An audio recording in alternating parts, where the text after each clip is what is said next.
이스라엘 백성들은 바벨론 포로 생활을 마치고 다시 고향 땅 예루살렘으로 돌아오게 되었습니다. 하나님께서 이스라엘 백성들을 다시 예루살렘으로 돌아오게 하신 데에는 단 한 가지 이유가 있었죠. 하나님의 성전을 짓고 다시 예배하는 백성을 만들기 위함이었습니다. 예루살렘으로 돌아온 스룹바벨과 대제사장 여호수아 그리고 백성들은 야심차게 성전 건축을 시작하게 되죠. 그러나 성전 건축은 사마리아 사람들의 방해로 인해서 15년 동안이나 멈추게 됩니다. 백성들은 열정을 잃어버리게 되었고 먹고 사는 문제에 매어 살게 되죠. 이때 나타나서 다시 하나님의 성전을 지어야 한다라고 선포하였던 사람이 바로 학개 선지자였습니다. 그러니까 이 학개 선지자의 사명은 멈춰진 하나님의 일을 다시 시작하게 만드는 것, 이것이 학개 선지자의 사명이었습니다. 때로는 하나님께서 우리에게 새로운 일을 시작하게 만드실 때도 있습니다. 모세처럼 백성을 이끌고 약속의 땅에 들어가서 나라를 건설하고 하나님의 영광을 위해서 살아가라, 이렇게 새로운 일을 시도하게 만드는 경우도 있습니다. 또 수룹바벨처럼 하나님의 성전 건축의 사명을 가지고 다시 예루살렘으로 보내시기도 하는 거죠. 이 모든 사람들이 맡았던 사명은 하나님의 일을 새롭게 시작하는 사명을 받고 또 그 일을 감당하는 사람들이었습니다. 요즘 말로 말하면 교회를 개척하고 교회를 새롭게 시작하는 그러한 사명을 받은 사람들이죠. 무엇인가 처음 일을 시작하는 거 무척이나 힘든 일이죠. 교회를 처음 개척하고 시작한다는 것 얼마나 어려운 일이겠습니까? 그런데 하나님께서는 또 다른 사명을 주는 사람도 있습니다. 이미 시작된 일이 어려움을 만나거나 정체가 되었을 때 그 문제를 해결하는 사명을 맡겨주는 사람도 있는 겁니다.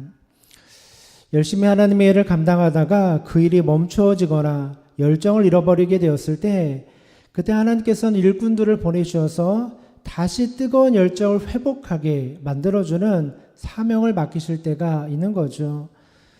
바로 이러한 사명을 맡은 사람이 오늘 본문에 나오는 학개 선지자였습니다. 새로운 일을 시작하는 것이 아니라 이미 진행되어 있는 일이 멈추어졌을 때 그것을 다시 시작하도록 하나님의 말씀을 선포하는 거죠. 교회 안에서도 학개 선지자와 같은 사람이 필요합니다. 교회가 정체되어 있고 소망을 잃어버리고 있을 때 다시 성령의 불을 일으켜 줄 수 있는 이러한 사람들을 하나님께서는 찾고 계신 것이죠. 우리가 바로 학개 선지자와 같이 하나님의 마음을 품고 또 교회가 다시 일어서기 위해서 기도할 수 있는 마음이 있어야 되는 거죠. 학개 선지자가 말씀을 선포하였을 때 사람들은 감동을 받게 되었고 그 즉시로 성전 건축이 다시 시작이 됩니다. 그리고 지난 시간에 읽었던 2장 1절부터의 말씀을 보면 이 성전 건축이 다시 시작된 다음에 한 달이 조금 못 되었을 때 하나님의 말씀이 임하는 장면이 2장 1절부터의 말씀에 시작이 됩니다. 그때 주셨던 말씀이 무엇입니까? 스스로 굳세게 하라, 이 말씀을 하나님께서 주셨죠. 성전 건축을 시작하였는데 여러 가지 문제가 보이기 시작합니다. 가장 큰 문제는 성전 건축을 할 자재가 없는 겁니다. 돈도 없고 나라가 힘이 없으니 이 성전을 크고 화려하게 지을 수 없는 그러한 상황이 되어버린 겁니다. 백성들은 다시 성전 건축을 시작하였는데 낙심하게 된 거죠. 하나님의 성전이라고 짓는데 너무나 초라한 모습을 보면서 백성들이 낙심하게 되었던 겁니다. 하나님께서는 이러한 이스라엘 백성들을 향하여 말씀하여 주었습니다. 스스로 굳세게 하라. 성전 건축할 때 자재가 없다고 낙심하지 말라. 하나님께서 그들에게 주었던 말씀이죠. 그냥 뒷산에 가서 나무를 베어서 성전 건축을 하여도 된다, 이렇게 주님께서 말씀하여 주시죠.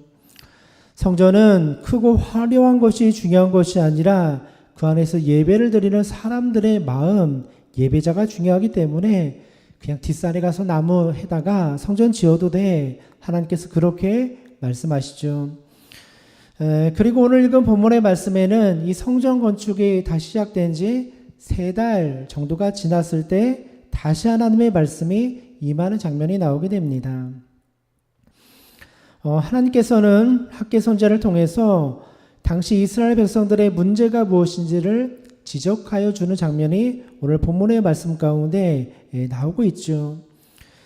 이 말씀을 통해서 진짜 거룩한 성전을 짓기 위하여 어떠한 마음이 필요한지를 오늘 이 본문을 통하여 가르쳐주고 있습니다. 먼저 하나님께서는 당시 제사장들에게 한 가지 질문을 하십니다. 율법에 관한 질문을 하는데 오늘 12절의 말씀을 보면 이러한 질문을 하십니다. 사람의 옷자락에 거룩한 고기를 쌌는데 그 옷자락이 만일 떡에나 국에나 포도주에나 기름에나 다른 음식물에 닿았으면 그것이 성물이 되겠느냐 하라. 이렇게 질문하라는 거죠. 학개가 물음에 제사장들이 대답하여 이르되 아니니라 하는지라.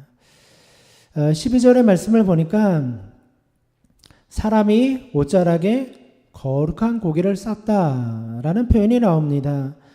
여기에 나오는 거룩한 고기라는 것은 하나님 앞에 제사 드릴 때 쓰이는 고기를 의미하는 거죠. 거룩하게 구별된 고기를 말합니다. 이러한 고기를 옮길 때 그전에는 이 옷자락에 고기를 싸서 옮겼던 것 같습니다. 거룩한 고기, 성전에서 제사에 쓰이는 고기를 담기 위해서 거룩한 옷을 준비하였겠죠. 거룩한 옷에 담아가지고 이 고기를 이렇게 옮기게 되었습니다. 사람들이 생각할 때 거룩한 고기를 담았던 옷이니 이 옷도 거룩할 것이다. 얼마나 거룩하게 여기고 소중하게 여겼겠습니까? 보통 우리는 이러한 물건을 가리켜서 성물, 거룩한 물건이다 이렇게 말을 하죠. 특별한 물건이라는 겁니다. 그러면서 동시에 학개 선지자는 이렇게 질문합니다. 그렇다면 이 거룩한 옷자락에 떡이나 국이나 포도주, 기름, 다른 음식물, 일반적인 음식물이 만약에 이 거룩한 옷에 닿게 되면 그것도 거룩해지겠느냐? 이렇게 질문을 하고 있는 겁니다. 우리가 일상적으로 거룩하다 생각하지 않은 음식들이 단지 거룩한 옷에 닿는다고 하여서 그것이 거룩한 음식으로 변화되겠느냐? 이렇게 질문을 하는 거죠. 그때 제사장들이 뭐라고 대답을 합니까? 아닙니다. 아닙니다. 이렇게 대답을 합니다. 일반적인 음식들이 단지 옷자락에 닿았다고 하여서 거룩한 음식으로 변화되는 것은 아니라는 거죠. 이 말씀을 통해서 하나님께서 무엇을 말씀하시고자 하는 겁니까?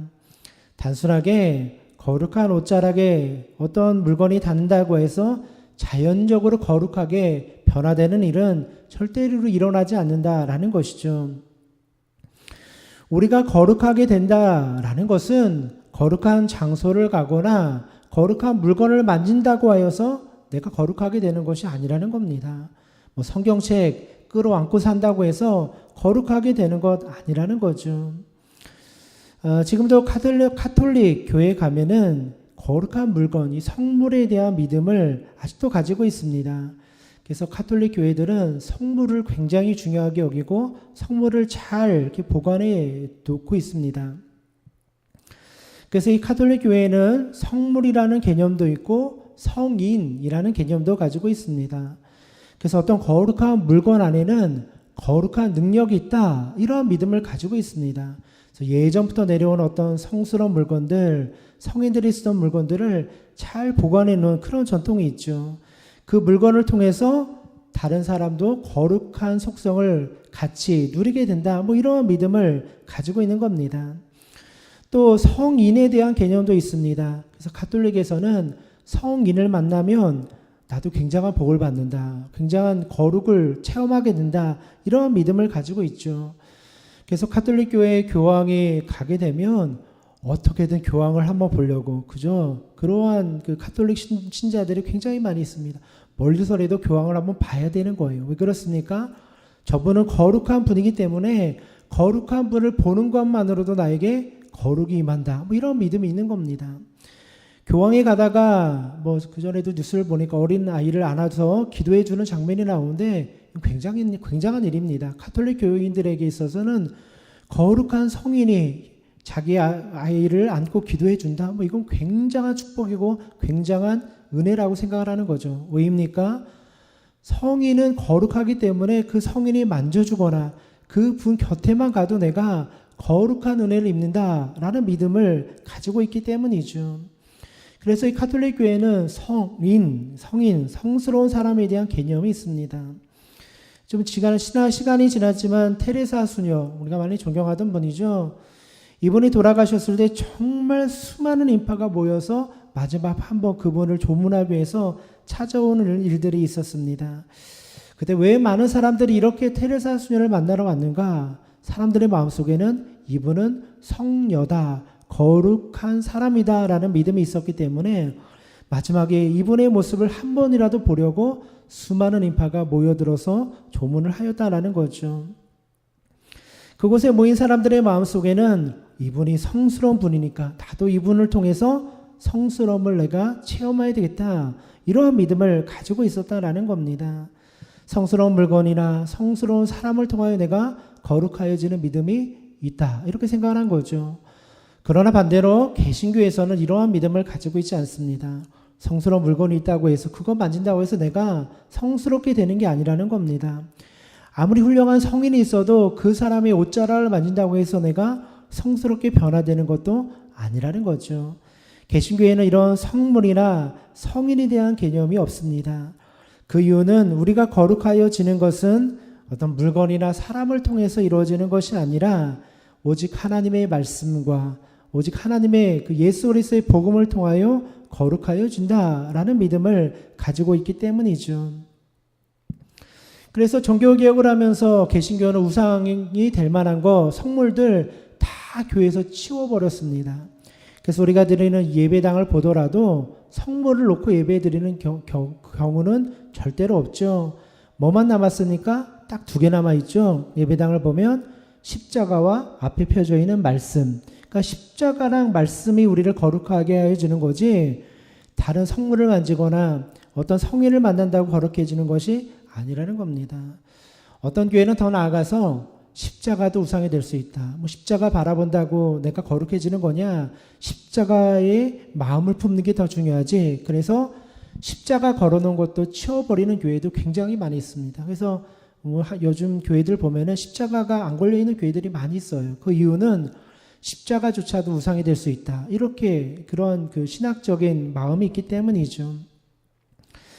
이처럼 개신교는 철저하게 말씀으로 우리가 변화되고 말씀으로 거룩하여진다라는 믿음을 가지고 있는 겁니다. 오늘 본문이 바로 이것을 우리에게 말씀하여 주고 있는 거예요. 당시 이스라엘 백성들도 잘못된 믿음을 가지고 있었습니다.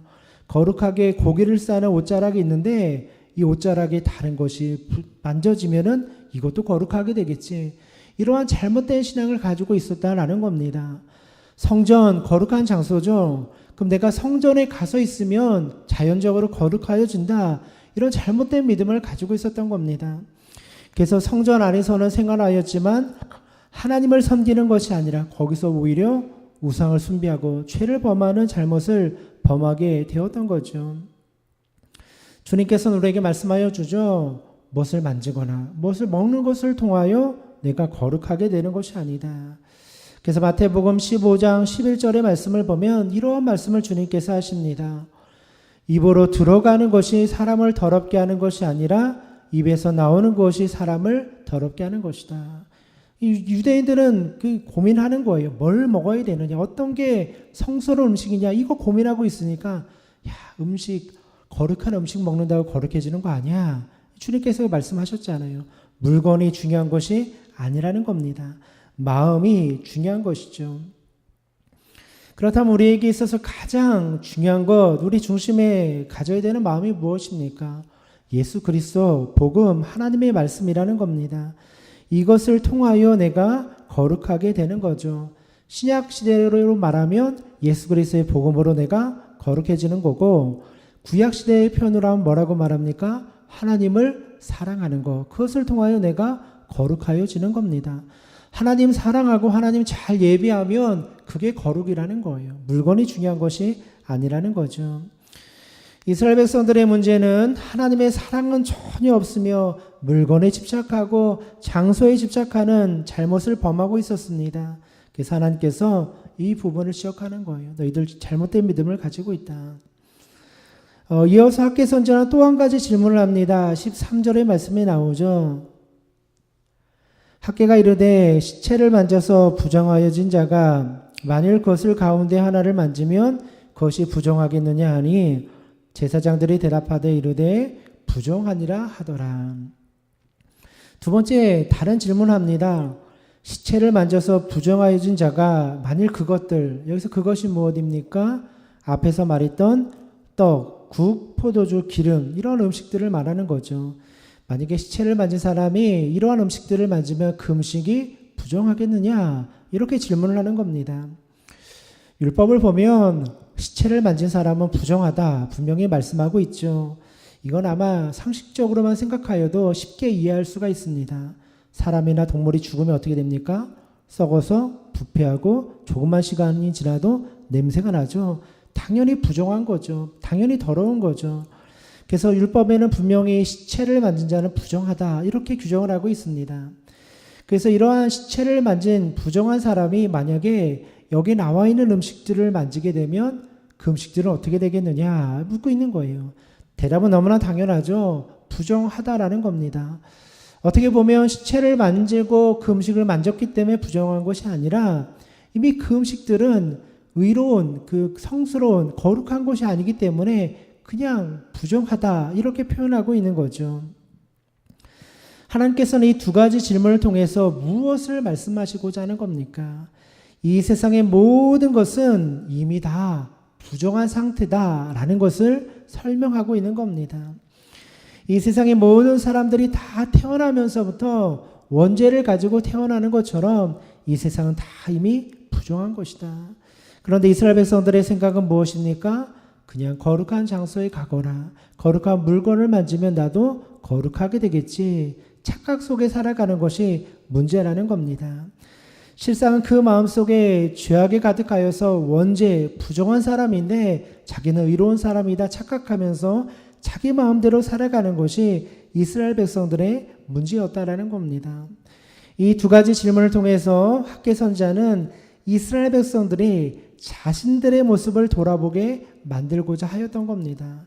너희들이 지금 잘하는 것 같지? 너희들이 하나님 잘 섬기는 것 같지? 아니야. 그거 다 잘못된 거야. 이것을 보여주고자 하였던 거죠. 그래서 14절의 말씀을 보면 보다 구체적으로 말씀하여 주고 있습니다. 이 학개가 대답하여 이르되 여호와의 말씀에 내 앞에서 이 백성이 그러하고 이 나라가 그러하고 그들의 손의 모든 일도 그러하고 그들이 거기에서 드리는 것도 부정하니라. 14절에 명확하게 얘기하고 있죠. 학개가 대답하여 이르되 여호와의 말씀에 내 앞에서 이 백성도 그러하고 뭡니까? 백성도 부정하고 이 나라도 그러하다. 이 나라도 부정하고 그들의 손으로 하는 모든 일도 다 부정하고 그들이 거기서 드리는 예배 제사도 다 부정하다. 하나님이 안 받는다라는 거예요. 왜입니까? 그들의 신앙과 중심이 잘못되어 있었기 때문입니다. 학개에서의 말씀을 통하여 무엇이 잘못됐다 진단을 하고 있는 겁니까? 하나님의 성전을 내팽개쳐버리고 자신들의 삶을 위하여 살아가는 그들의 모습이 지금 잘못되었다라는 겁니다. 하나님께서 예루살렘에 성전 지으라고 보내주었는데 성전은 짓다가 멈춰져가지고 그냥 수풀이 가득한데 자기들 짓고 농사 짓는 데 바쁜 이스라엘 백성들을 향하여 책망의 말씀을 주고 있는 겁니다. 너희가 지금 거룩하다 생각하냐? 아니다. 그거 다 잘못된 거다. 너희들 하는 일 다 부정하고 잘못됐다. 회개하라. 이거 말씀하여 주는 거죠. 그러면서 이 학개의 말씀이 마지막으로 마무리되면서 주는 메시지는 뭐냐면 그렇다면 하나님께서 원하시는 것이 무엇이냐는 거죠. 하나님의 성전을 다시 회복하라는 겁니다. 바꿔 말하면 예배를 회복하라는 겁니다. 그래서 마지막 15절부터의 말씀을 보면 이 하나님의 성전을 지을 때 받는 축복이 무엇인지를 기억하라. 이거 말씀하면서 학개의 말씀이 마무리되고 있죠. 15절 말씀입니다. 이제 원하건대 너희는 오늘부터 이전 곧 여호와의 전에 돌이 돌 위에 놓이지 아니하였던 때를 기억하라. 무슨 말입니까? 너희들이 성전 짓지 않고 성전에 아무 기초가 놓이지 않았을 때, 돌 위에 돌이 하나도 놓이지 않았을 때를 기억하라. 그때 어떠하였습니까? 16절에 나오죠. 그때 20고루 곡식 더미에 이른즉 10고루뿐이었고 포도즙 틀에 50고루를 기르러 이른즉 20고루뿐이었느니라. 20고루 곡식 더미를 만들려고 열심히 농사를 지었는데 얼마를 거두게 됩니까? 10고루, 반밖에 거두지 못하였다라는 겁니다. 성전 외에 성전의 기초가 놓이지 않았을 때 너희들의 인생이 어떠했는지 보라는 겁니다. 오늘 우리나라 말로 하면 20가마니를 소출하려고 했는데 결국 10가마니밖에 거두지 못했다는 거예요. 반타작밖에 못한 거예요. 열심히 노력했는데 결과가 좋지 않은 거예요. 왜입니까? 그들의 삶이 성전 중심의 삶이 아니었기 때문에, 예배하는 삶이 아니었기 때문에 하나님의 축복을 받지 못하였다라는 거예요. 그런데 이제 성전 건축을 시작하고 나니까 어떤 일이 일어납니까? 18절 19절 말씀입니다. 너희는 오늘 이전을 기억하라. 아홉째 달 24일 곧 여호와의 성전 지대를 쌓던 날부터 기억하여 보라. 곡식 종자가 아직도 창고에 있느냐? 포도나무, 무화과나무, 석류나무, 감람나무 열매가 맺지 못하였느니라. 그러나 오늘부터는 내가 너에게 복을 주리라. 이게 학개 선자의 마지막 결론의 말씀입니다. 오늘부터는 내가 너에게 복을 주리라. 여기서 오늘이 언제입니까? 너희가 다시 성전 건축을 시작한 그날, 그죠? 15년 동안 멈춰 있던 거 말씀 듣고 성전 건축을 시작한 다음에 어떠한 일이 일어났나 보라. 하나님께서 너에게 복을 주시기 시작하였다. 이렇게 말씀하여 주는 겁니다. 여러분, 우리가 하나님을 섬기면서 하나님의 복을 받는 비결 너무나 간단합니다. 성전 중심의 삶을 살고 말씀 중심의 삶을 살면 하나님의 축복과 은혜는 자연스럽게 따라오게 된다라는 거예요. 왜 우리들의 인생이 막히고 우리들의 인생이 하나님의 은혜와 복을 누리지 못합니까? 예배가 무너지고 하나님의 마음이 무너지고 하나님을 사랑하는 마음이 무너졌기 때문이죠. 하나님의 복은 성전을 통하여 임하는 것이고 예배를 드리는 자들을 통하여 임하게 되는 겁니다. 그래서 하나님의 백성들은 예배만 잘 드려도 90% 이상은 성공한 거예요. 아니 99% 이상은 성공한 거예요. 예배만 착실하게 드리면 그 인생 하나님이 축복하여 주시는 거예요. 나중에 하나님의 나라에 갔을 때 야, 너 99점짜리야, 100점짜리야 인정해 주는 거예요. 그런데 예배가 다 무너지고 하나님의 사랑이 다 무너지고 아무리 열심히 일을 하여도 하나님 그거 인정해 주지 않는다는 거예요. 오늘 말씀처럼 거룩한지 않으냐, 그거 다 헛된 거다, 다 그거 부정한 거다, 그렇게 말씀하여 주신다라는 거죠. 하나님께서는 오늘 우리에게도 동일하게 말씀하여 줍니다. 오늘부터 내가 너에게 복을 주리니. 얼마나 감사한 일입니까? 오늘부터 이 하나님의 성전을 건축하기 시작한 그날부터 하나님의 복이 임하게 된다는 겁니다. 사랑하는 성도 여러분, 여러분들도 이스라엘 백성들처럼 다시 성전 중심의 삶, 예배 중심의 삶을 회복하시고 우리에게 주신 하나님의 은혜와 축복을 누리며 살아가시는 우리 모든 믿음의 성도님들 되시기를 주님의 이름으로 축원드립니다. 함께 기도드리겠습니다.